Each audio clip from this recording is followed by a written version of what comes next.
She thought she was just taking a caregiving job.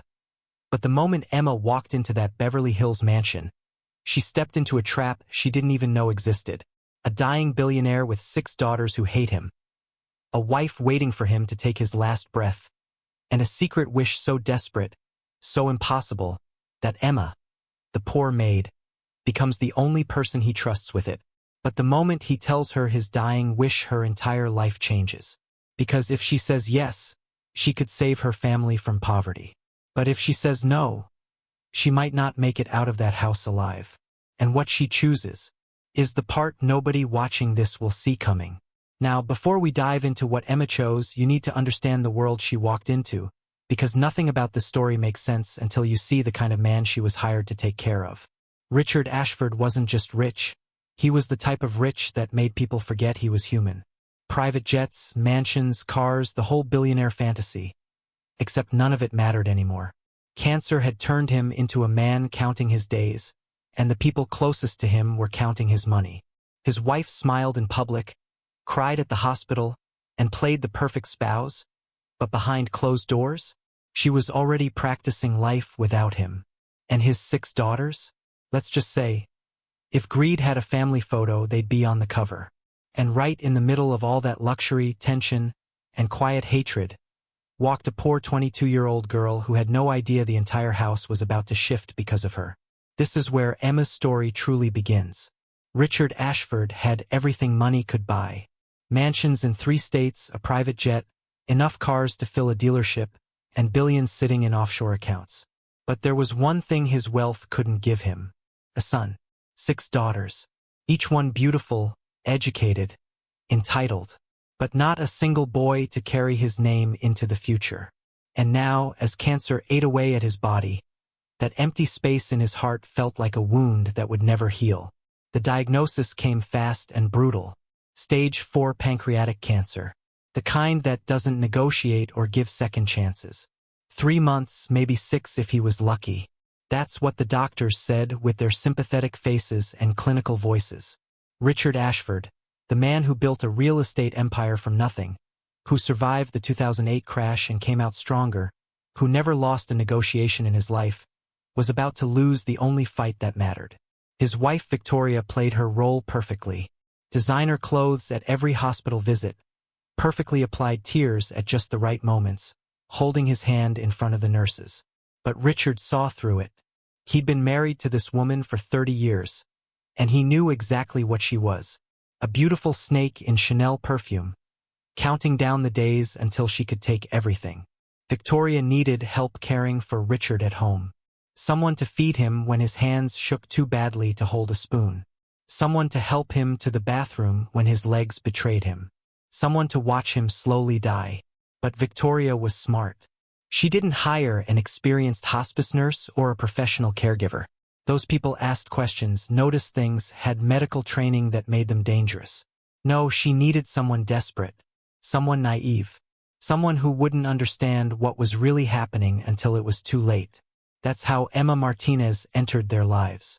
Emma was 22 years old and fresh off a Greyhound bus from a small town in New Mexico. She'd been in Los Angeles for less than 2 months, sharing a cramped apartment in East LA with her mother and 2 younger brothers. Her mother cleaned houses for a living, working 16-hour days and barely making enough to cover rent. When Emma saw the ad for a live-in caregiver position with a wealthy family in Beverly Hills, she applied without hesitation. She had no formal training, no experience with terminal patients, had never even been inside a mansion before. But she needed the money desperately. Her mother's health was failing. Her brothers had dropped out of community college because they couldn't afford tuition. So Emma lied during the interview, said she'd worked for 2 other families, invented references that Victoria never bothered to check. Victoria saw right through the lies, and that's exactly what she wanted. "You'll be taking care of my husband," Victoria told Emma on her first day, her voice sweet but her eyes cold as diamonds. "He's very sick.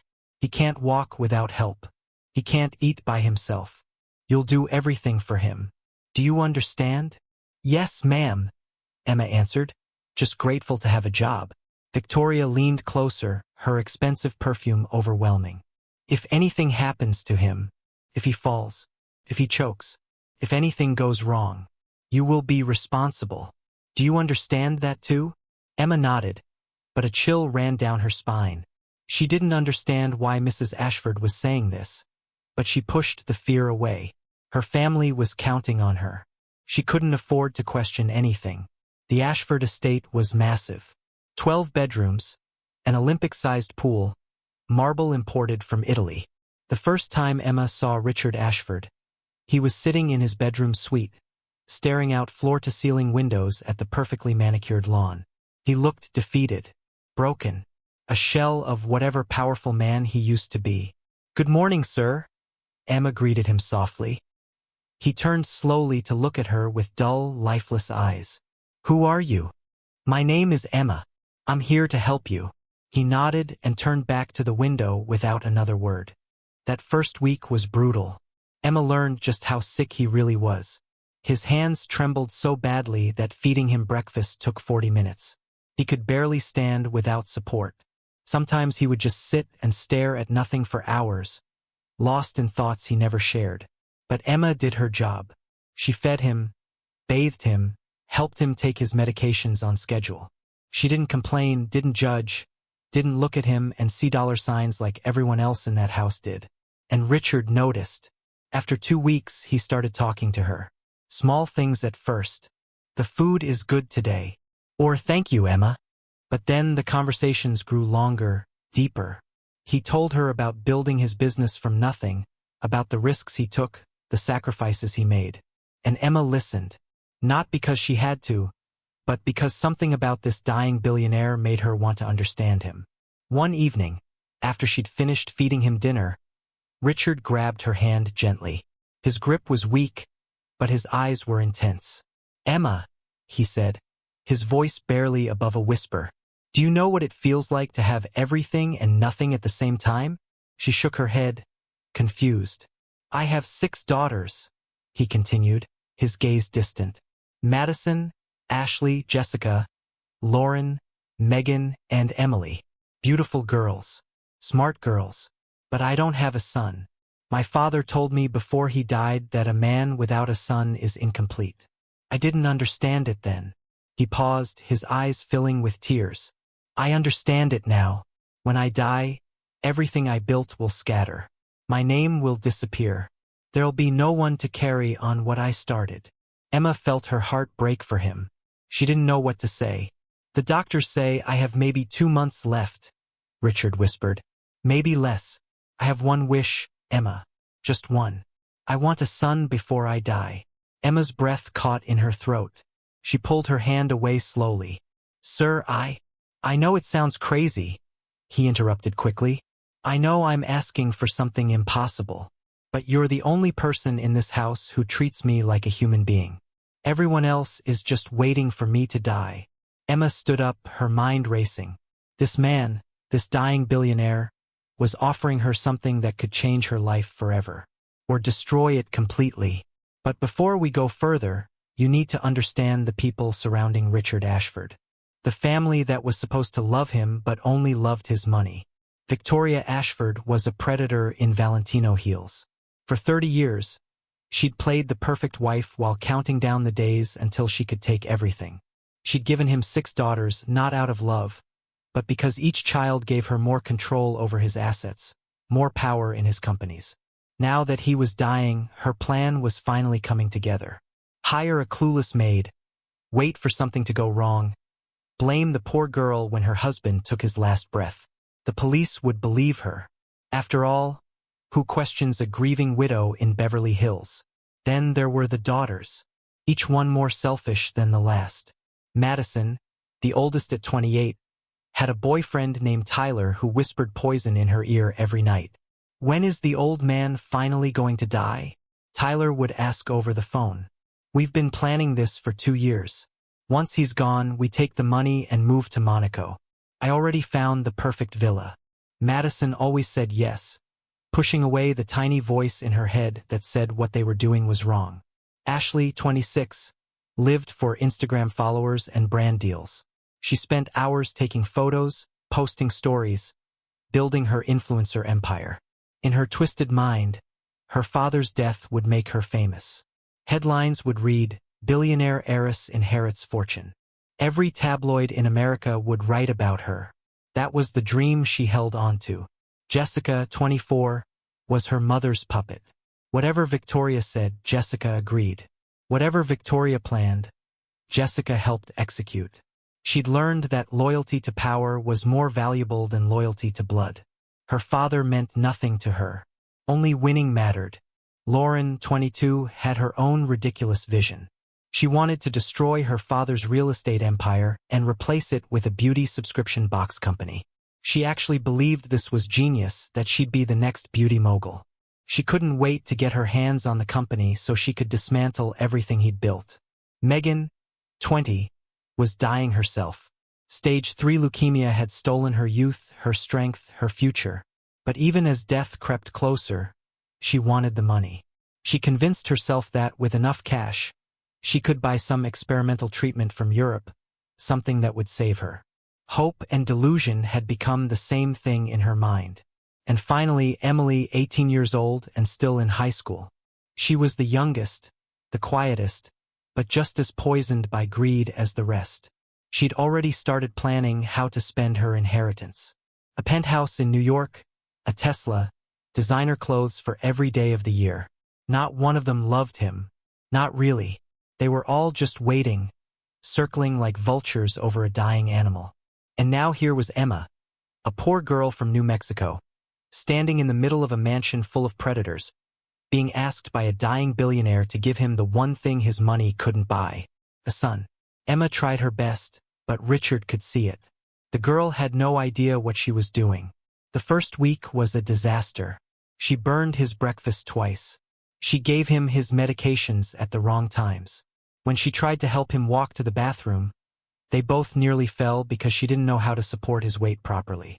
Any other employer would have fired her immediately, but there was something about Emma that kept Richard from complaining. She put her whole heart into everything, even when she failed. When she burned the eggs, she apologized so genuinely that he couldn't stay angry. When she mixed up his pills, she cried and promised to write everything down so it would never happen again. And she did. She created a detailed chart with times and dosages, checking it every few hours like her life depended on it. She was respectful, hardworking, never complained even when the work piled up and her hands were raw from cleaning. She never nagged about the long hours or asked for days off. She just worked silently and tirelessly, trying to prove she deserved to be there. Slowly, Richard began to depend on her. Not because she was skilled at her job, but because she cared. And in a house full of people who wanted him dead, that simple act of caring meant everything. The more time he spent with Emma, the more he looked forward to seeing her. When she walked into his room in the morning, his day felt a little brighter. When she sat beside him to feed him lunch, he would ask her questions just to keep her there longer. For the first time in years, someone in his house made him feel human. But his daughters noticed, and they didn't like it one bit. Madison was the first to start trouble. One afternoon, while Emma was cleaning Richard's room, Madison called out from the living room, "Emma, come here." Emma rushed downstairs, worried something was wrong. "Yes, ma'am." Madison was stretched out on the Italian leather sofa, scrolling through her phone. She didn't even look up. "Get me the remote." Emma glanced around and saw the remote sitting on the armrest, inches from Madison's perfectly manicured hand.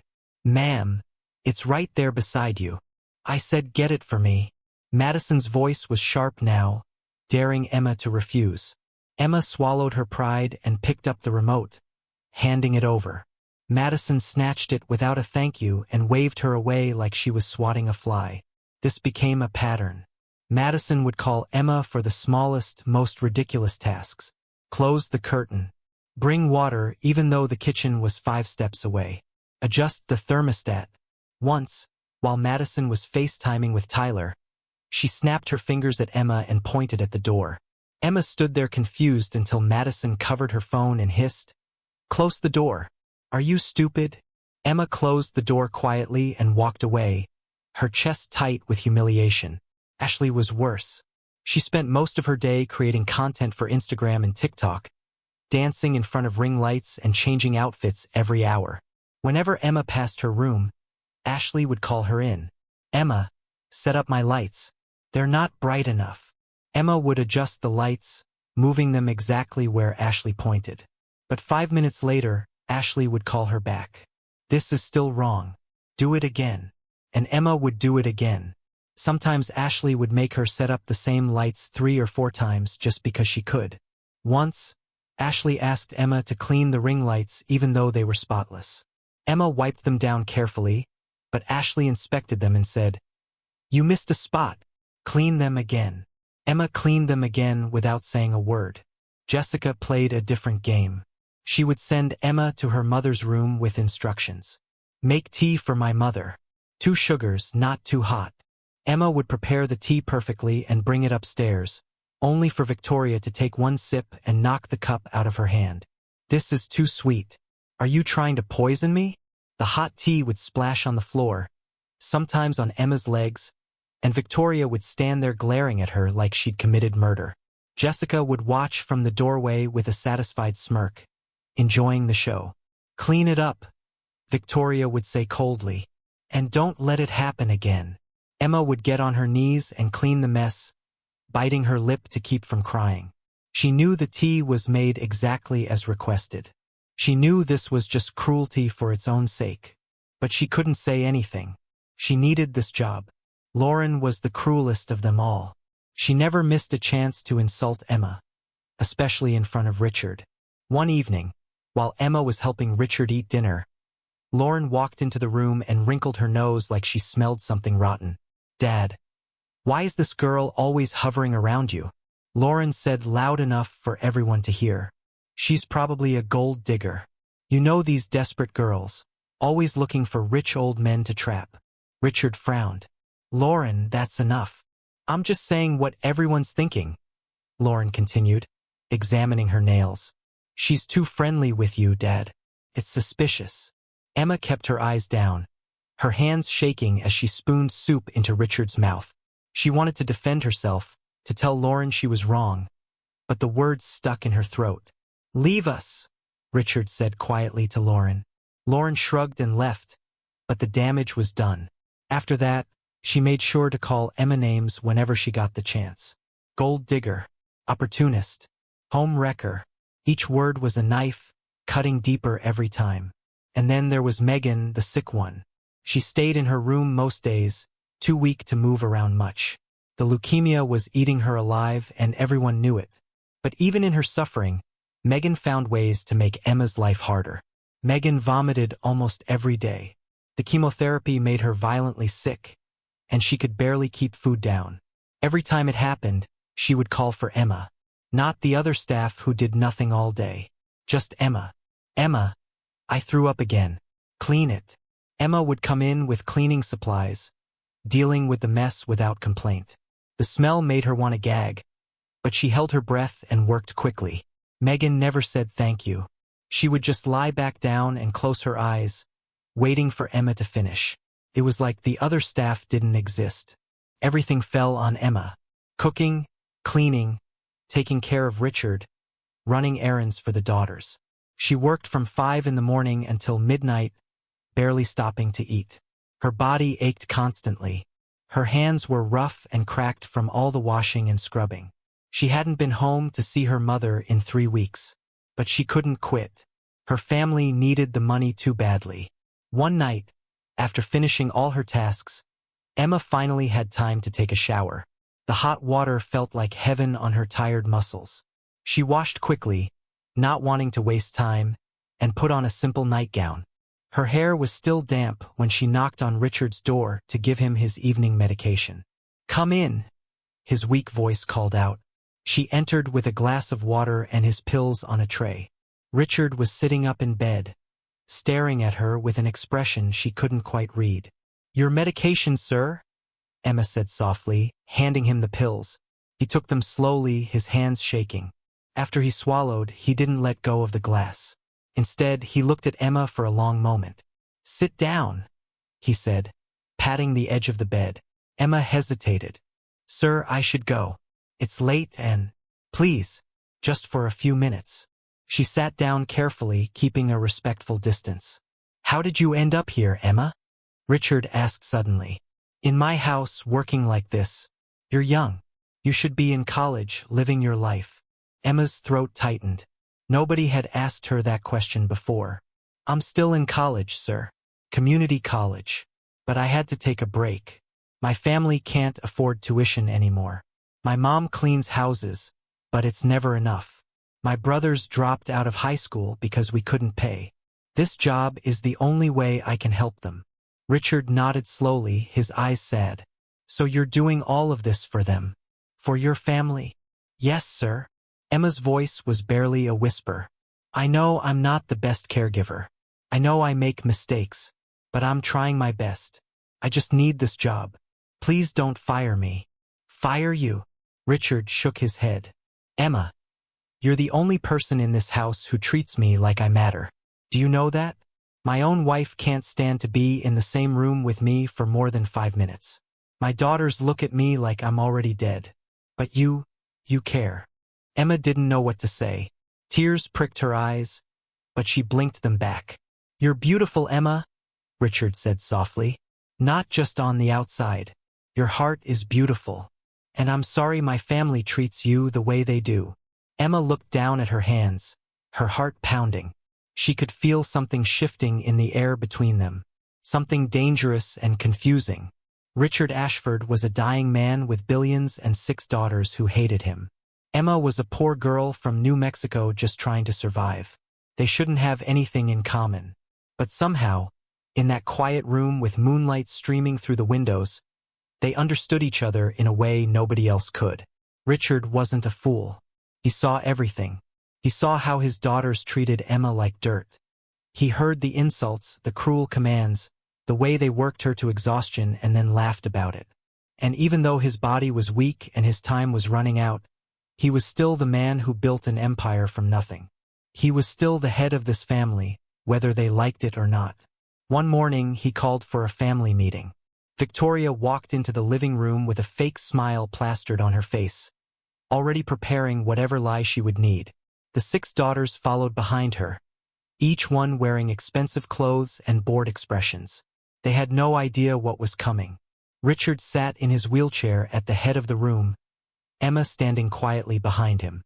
His hands rested on the armrests, trembling slightly, but his eyes were sharp. I called you all here because we need to talk, Richard began, his voice weak but firm. About Emma. The room went silent. All eyes turned to the young woman standing nervously in the corner. What about her? Victoria asked, her tone ice cold. I know what you've all been doing, Richard said slowly. I see how you treat her, sending her on useless errands, making her do the work of 10 people, insulting her every chance you get. It stops today. Madison scoffed. Dad, she's a caregiver. That's what caregivers do. They work. She's not your slave, Richard shot back louder now. From today, none of you will give her orders anymore. None of you will send her to do your ridiculous tasks. She's here to take care of me, not to be your servant. Lauren laughed bitterly. So now the help is special? Is that what you're saying? Yes. Richard didn't hesitate. She's special to me. And if any of you lay a hand on her, if anything happens to Emma, you can forget about getting a single dollar from my estate. Do you understand me? The room exploded. You can't be serious, Jessica shouted. This girl has brainwashed you. Victoria stood up, pointing at Emma. What did you do to my husband? I did nothing, ma'am, Emma whispered, her voice shaking. Liar. Victoria moved toward her, but Richard raised his hand. Sit down, Victoria. All of you, sit down. Nobody sat. They all stood there, shocked and furious, staring at their dying father like he'd lost his mind. I'm old, Richard continued, his voice cracking with emotion. I'm weak, but I'm still the man who built everything you enjoy. This house, your cars, your lifestyle, all of it came from me. And I won't let you torment the one person who treats me with kindness. If you can't respect that, then leave my house. Nobody moved. Nobody spoke. The tension in the room was suffocating. Finally, Victoria sat down, her jaw clenched tight.